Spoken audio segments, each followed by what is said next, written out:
اعوذ باللہ من الشیطان الرجیم، بسم اللہ الرحمن الرحیم، نحمدہ ونصلی رسول الکریم، اعوذ باللہ من الشیطان الرجیم۔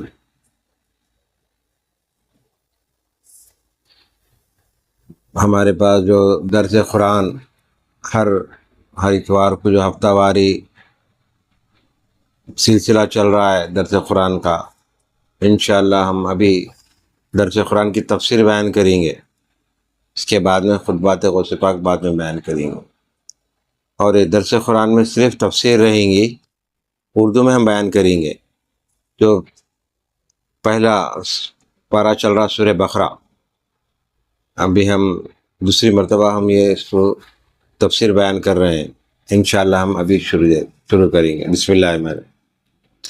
ہم یہاں سے شروع کر رہے ہیں، اولئک علی ھدی من ربہم سے تفسیر ہے اس کی اردو میں۔ بس یہ لوگ ہیں ٹھیک پر جو ان کے پروردگار کی طرف سے ملی ہے، اور یہ لوگ ہیں پورے کامیاب۔ بے شک جو لوگ کافر ہو چکے ہیں برابر ہے ان کے حق میں، خواہ آپ ان کو ڈرائیں یا نہ ڈرائیں، وہ ایمان تو نہ لائیں گے۔ بند لگا دیا ہے اللہ تعالیٰ نے ان کے دلوں پر اور ان کے کانوں پر اور ان کی آنکھوں پر پردہ ہے، اور ان کے لیے سزا بڑی ہے۔ اور ان لوگوں میں بعض ایسے بھی ہیں جو کہتے ہیں ہم ایمان لائے اللہ پر اور آخری دن پر، حالانکہ وہ بالکل ایمان والے نہیں ہیں۔ جو لوگ منافق ہوتے تھے، کسی سے ڈر کے بولتے ہاں ایمان لائے، پھر بعد میں اپنے اس پہ آ جاتے، چال بازی کرتے ہیں اللہ سے اور ان لوگوں سے جو ایمان لا چکے ہیں، یعنی محض چال بازی کی راہ سے ایمان کا اظہار کرتے ہیں، اور واقع میں کسی کے ساتھ بھی چال بازی نہیں کرتے بجز اپنی ذات کے، اور وہ اس کا شعور نہیں رکھتے۔ وہ جو چال بازی کر رہے ہیں لوگوں کو بتانے، مگر وہ خود اپنا نقصان آپ کر لے رہے ہیں۔ اللہ تعالیٰ فرما رہا ہے وہ اپنا نقصان آپ کر رہے ہیں، اس میں کسی کا نہ فائدہ ہے نہ نقصان ہے، خود ان کا ہے۔ اگر وہ جھوٹ بول کے ہم بھی ایمان لا لیے، ہم بھی آپ کے ایسا مسلمان ہو گئے، اوپر بڑھے اندر سے اگر وہ منافق ہے تو ان کے لیے نقصان ہے۔ ان کے دلوں میں بڑا مرض ہے، اور بھی بڑھا دیا اللہ تعالیٰ نے ان کو مرض، اور ان کے لیے سزائے دردناک ہے، اس وجہ سے کہ وہ جھوٹ بولا کرتے تھے، اور جب ان سے کہا جاتا ہے کہ فساد مت کرو زمین میں تو کہتے ہیں ہم تو اصلاحی کرنے والے ہیں۔ یاد رکھو بے شک یہی لوگ مفسد ہیں، لیکن وہ اس کا شعور نہیں رکھتے۔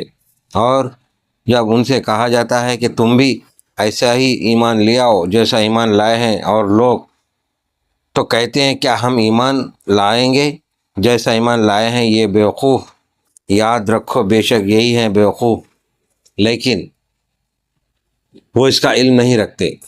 اس کی ہم اور تفصیل بیان کریں۔ یہ آیات ولید بن مغیرہ، عتبہ، شیبہ، ابو جہل کے بارے میں نازل ہوئی۔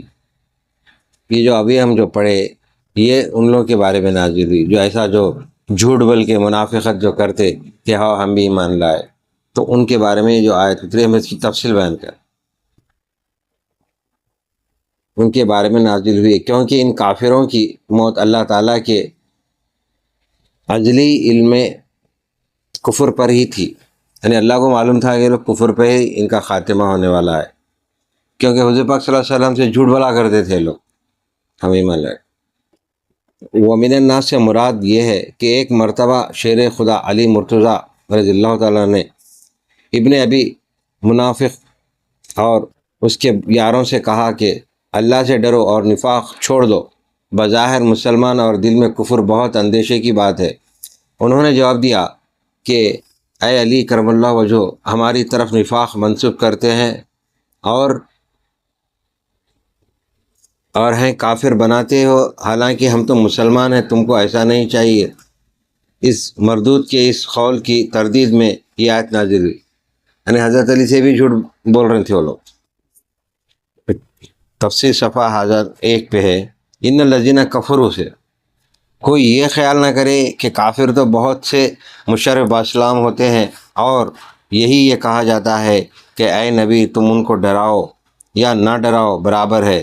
اس آیت میں سب کافروں کا بیان نہیں ہے، بلکہ خاص ان کافروں کا ذکر ہے جن کی نسبت خدا تعالیٰ کو معلوم ہے کہ ان کا خاتمہ کفر پر ہوگا، لیکن اس آیت سے یہ غرض نہیں ہے کہ ان کو عذاب الہی سے ڈرانے اور احکام سنانے کی ضرورت نہیں ہے، کیونکہ یہ تو رسول اللہ صلی اللہ علیہ وسلم کا منصبی کام تھا، بلکہ مطلب اس سے یہ ہے کہ آپ ان کے ایمان نہ لانے سے فکر مند نہ ہوں۔ یعنی اللہ کی طرف سے وہی پھر لا یعلمون سے یہ شروع ہے، اس کا علم نہیں رکھتے۔ اور جب ملتے ہیں وہ منافقین ان لوگوں سے جو ایمان لائے ہیں تو کہتے ہیں کہ ہم ایمان لے آئے ہیں، اور جب خلوت میں پہنچتے ہیں اپنے شریر سرداروں کے پاس تو کہتے ہیں کہ ہم بے شک تمہارے ساتھ ہیں، ہم تو صرف استہزاء کیا کرتے ہیں، یعنی مذاق کرتے ہیں بولے صاحب۔ اللہ تعالیٰ ہی استہزاء کر رہے ہیں ان کے ساتھ اور ڈھیل دیتے چلے جاتے ہیں ان کو کہ وہ اپنی سرکشی میں حیران و سرگرداں ہو رہے ہیں۔ اللہ تعالیٰ بار بار موقع دیتا ہر بندے کو سیدھے راستے پہ آنے کے لیے، کئی بار موقع دیتا اللہ تعالیٰ، مگر اگر وہ آ گیا تو اس کے اچھے نصیب ہے، اگر نہیں انہیں اپنے وہ چال پہ رہا تو اس کے لیے خسارہ نقصان ہے۔ یہ وہ لوگ ہیں کہ انہوں نے گمراہی لے لی بجائے ہدایت کے تو سود مند نہ ہوئی ان کی تجارت، اور نہ یہ ٹھیک طریقے پر چلے۔ ان کی حالت اس شخص کی حالت کے مشابہ ہے جس نے کہیں آگ جلائی ہو، پھر جب روشن کر دیا ہو اس آگ نے اس شخص کے گرد کی سب چیزوں کو ایسی حالت میں سلب کر لیا ہو، اللہ تعالیٰ نے ان کی روشنی کو اور چھوڑ دیا ہو ان کو اندھیروں میں کہ کچھ دیکھتے بھاتے نہ ہوں۔ جو مثال ہے، یعنی جب روشن ہو گئی تو ہر وہ چیز دیکھتی، اندھیرا ہو گیا تو کچھ بھی نہیں۔ تو اسی لیے قرآن ایک روشن کتاب ہے۔ یہ بہرے ہیں، گونگے ہیں، اندھے ہیں، یعنی سمن بکمن عمیٌ فهم لا يعلمون، بہرے ہیں، گونگے، اندھے ہیں، سو یہ اب رجوع نہ ہوں گے۔ یعنی یہ جان کے بھی ہدایت کی کتاب ہے، ہدایت کا راستہ ہے ایمان، وہ جان کے بھی اگر ایمان نہیں لا رہے ہیں تو ان کی مثال اندھے ہے، بہرے ہے، لنگڑے، ایسے تو یعنی دیکھ کے بھی ایمان نہیں لا رہے، سن کے بھی ایمان نہیں۔ یہ ان منافقوں کی ایسی مثال ہے جیسے بارش ہو آسمان کی طرف سے، اس میں اندھیرا بھی ہو اور رات برق بھی ہو، یعنی جیسا کہ بارش ہوتی اندھیرے میں تو جب بجلی کڑکتی تو اجالا ہو جاتا، پھر اندھیرا ہو جاتا۔ تو یہ وہ لوگ جو بارش میں چل رہے ہیں وہ ٹھونسے لیتے ہیں اپنی انگلیوں، اپنے کانوں میں کڑک کے سبب اندیشہ موت سے، اور اللہ تعالیٰ احاطے میں لیے ہوئے کافروں کو۔ برق کی یہ حالت ہے کہ معلوم ہوتا ہے کہ ابھی ان کی بینائی اس نے لے لی، جہاں ذرا ان کو بجلی کی چمک ہوئی تو اس کی روشنی میں چلنا شروع کیا، اور جب ان پر تاریکی ہوئی پھر کھڑے کے کھڑے رہ گئے۔ یعنی یہ خدا کی قدرت ہے، جب اندھیرے میں بجلی کڑکتی تو اجالا پڑتا تو اس میں چلنے لگ، پھر بجلی رکتے اندھیرا ہو جاتا، پھر کھڑے کے کھڑے رہ جاتے۔ اور اگر اللہ تعالیٰ ارادہ کرتے تو ان کے گوشت و چشم سب سلب کر لیتے، یعنی اگر اللہ چاہتا تو ایک سیکنڈ میں ان کو ختم کر دے۔ ان کی اور ایک تفسیر بیان کریں گے، کیونکہ ایمان لانے کی امید نہیں ہے، اس سے یہ لازم نہیں آتا کہ جب وہ ایمان نہ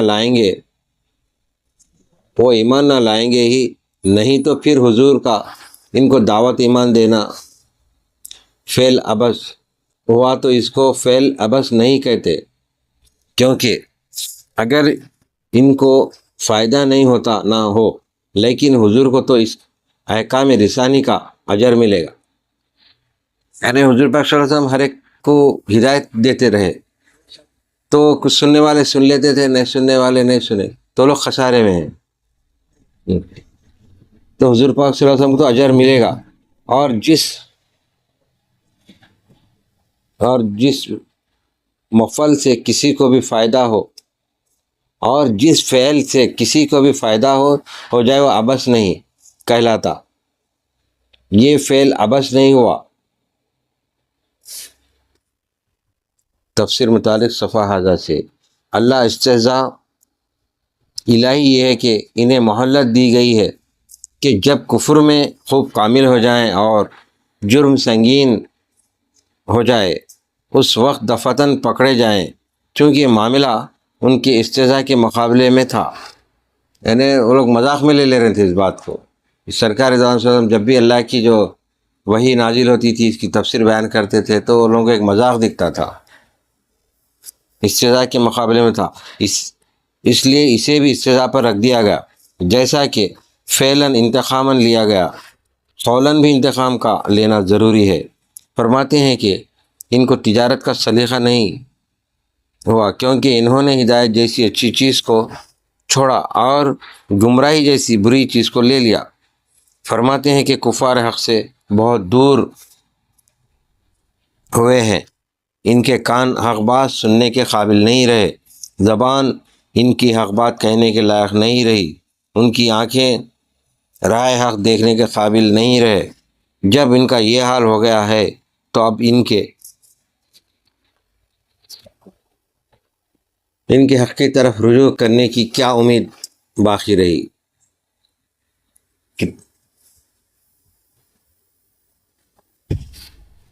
ہاں، وہ ابصارہم ان اللہ علی کل شیء قدیر سے پھر ہم تفسیر بیان کریں گے. شرط کر لیتے، بلا شک اللہ تعالیٰ ہر چیز پر قادر ہے.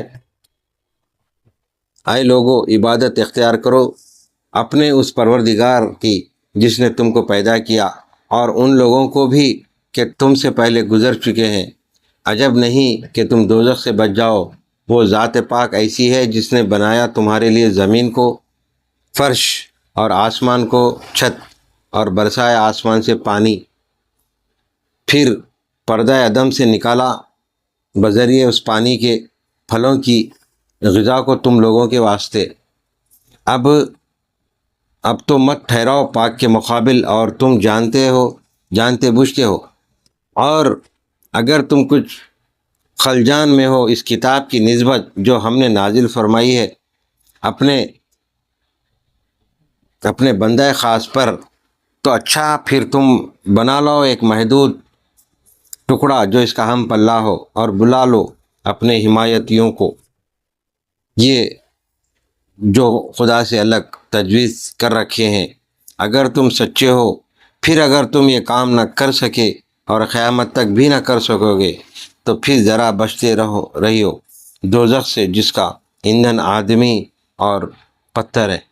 یعنی انسان ہو، جنات ہو، شیاطین اپنے آپ کو زیادہ ہوشیار سمجھ، تو اللہ تعالیٰ ایک چیلنج رکھ رہا کہ اس کے آیات کا کوئی توڑ تو تم بنا کے لاؤ. تو کوئی نہیں بنا سکتے اس کا توڑ. اللہ تعالیٰ اور میں نے خاص طور پہ اپنے حبیب پاک صلی اللہ علیہ وسلم پر اتارا ہے اس کو، ان آیتوں کو.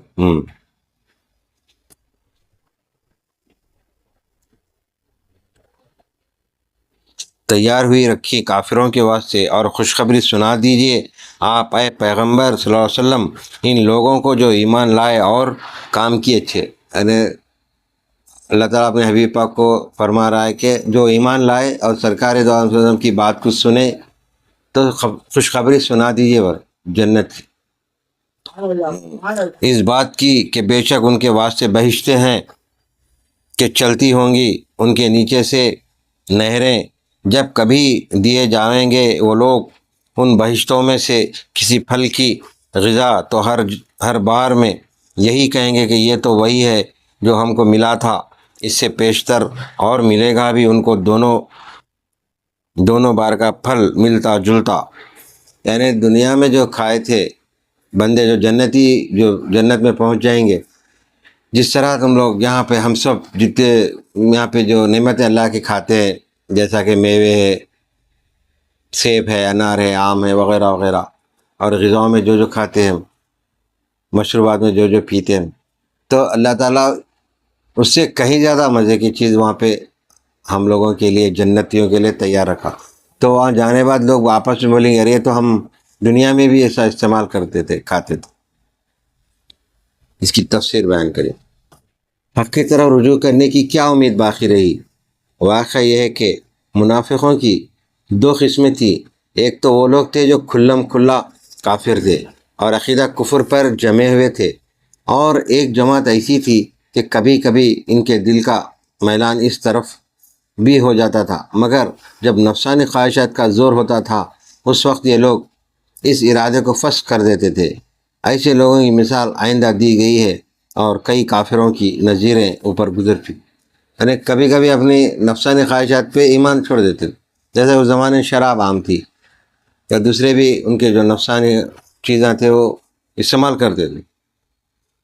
اس آیت میں اللہ تعالیٰ نے ان لوگوں کو جو قرآن پاک کے منزل من اللہ ہونے کے قائل نہ تھے اور ہر وقت اسلام کی مخالفت میں سر توڑ کوششیں کرتے رہتے تھے، نہایت عمدہ طریقے سے یہ بتایا ہے کہ تمہاری مخالفت لغو ہے، کیونکہ اگر تم مخالفت کرتے ہو اور تمہارا خیال یہ ہے کہ قرآن اللہ تعالیٰ کی طرف سے نازل نہیں ہوا ہے بلکہ محمد صلی اللہ علیہ وسلم نے خود بنایا ہے، تو تم بھی انسان ہو، اہل زبان ہو، فصیح اور بلیغ ہونے کا دعویٰ کرتے ہو، تو تم بھی ایک سورت قرآن مجید جیسی بنا کر لاؤ۔ یعنی بہت سے لوگ اس زمانے میں انکار کر رہے تھے، یہ تو کیسا اترتی، وہی کیسا اترتی، جبریل امین کیسا لے کے آتے ہیں، یہ تو سرکار دو آپ سب لکھے۔ تو اللہ تعالیٰ ان سے پھر مخاطب ہو کے برا ان لوگوں سے چیلنج کرا کہ تم تو بناؤ، پھر ایک اس کی آیت کا توڑ نہیں بنا سکتے، جیسی بنا کر لاؤ۔ سورت قرآن مجید کے اس ٹکڑے کو کہتے ہیں جس کا اول اور آخر معلوم ہو، جو کسی نہ کسی اسم کے ساتھ مخصوص بھی ہو اور کم از کم 3 آیتوں سے مرکب ہو، لیکن یہ سن کر کسی میں جرأت نہ ہوئی کہ قرآن کے مقابلے میں کوئی صورت پیش کر سکے۔ تو اللہ تعالیٰ کی قدرت یہ ہے کہ 3 آیتیں جو رہتے، ایک توڑ رہتا، اس کا ایک جوڑ رہتا، اس کے جوڑ کا اس کا کوئی جوڑ نہیں بنا سکتے 3 آیتوں کا۔ جس طرح اشعاروں میں جیسا کہ جمع کے لکھتے اشعاروں میں شاعر، تو اللہ تعالیٰ کا جو کلام ہے تو اللہ بھی ایسی یہ جو بیان کرا ہے، مخاطب جو کرا ہے حضور پاک، تو اس کا توڑ جوڑ کوئی دوسرا انسان بنا ہی نہیں سکتا اللہ کے سوا۔ تو ہم یہاں پہ اس کو روک دیتے ہیں، انشاءاللہ پھر درس قرآن کو پھر آئندہ ہفتے ہم بیان کریں گے انشاءاللہ تعالی۔